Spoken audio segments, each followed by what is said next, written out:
ఎప్పుడు ఆపేస్తారు ఇవన్నీ? ఎప్పుడు ఆపేస్తానండి? ప్రమోషన్‌లన్నీ ఎప్పుడు ఆపుతారు? ఆహ్, అనుకున్నారా మీరెప్పుడైనా? ఇలాగ నేను ఇదొచ్చినప్పుడు ఇది ఆపేస్తా. ఆ! అంతవరకు నేను ఇది చేస్తా అని ఎప్పుడైనా అనుకున్నారా? అట్లా యాక్చువల్లీ ఆపాలని ఏం లేదు శివ. హ్మ్. కాకపోతే కొన్ని ఇయర్స్ ఒక 2, 3 ఇయర్స్ ఎనఫ్. ఎందుకు 2, 3 ఇయర్స్? ఎందుకు అనంటే ఇల్లు కట్టాలి. హ్మ్. ఆ!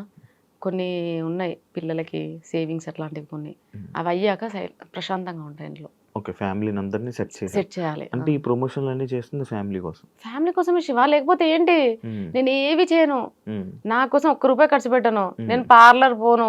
హ్మ్. ఏడికన్నా పోయేదుంటే ప్రమోషను బ్లెండర్ తీసుకొని అప్పటికప్పుడు అలా అంతే. హుహు. ఏది మెయింటైన్ చేయను. హ్మ్. కాకపోతే బట్టలు షాపింగ్ ఒక పిచ్చి ఉంది కాబట్టి హ్మ్. రోజుకి ఒక కొత్త డ్రెస్ వేయాలనే ఫ్యాంటసీ ఉంది. అది కూడా కొలాబరేషన్‌లో వస్తాయిగా. అవి కూడా అది కూడా కరెక్టే. కరెక్టేగా. కొలాబ్‌లో వస్తాయి. కొలాబ్ ఇప్పుడు తీసుకోవట్లేదు. ఎందుకంటే ప్రెషర్ ఎక్కువ చేస్తున్నారు. ఓకే. ఒకప్పుడంటే ఇంట్లో ఖాళీగా కూర్చునేదాన్ని హ్మ్. కాబట్టి హ్మ్. హ్మ్. కొలాబ్ ఈరోజు శారీ వచ్చి కుప్పలు కుప్పలు శారీలు వస్తున్నాయి కదా! హ్మ్. ఈరోజు ఇది ఇట్లా చేస్తుండే. ఈ సాలరీ ఒకటేసారి కొలాబరేషన్ సాలరీ కదా? అవునండి.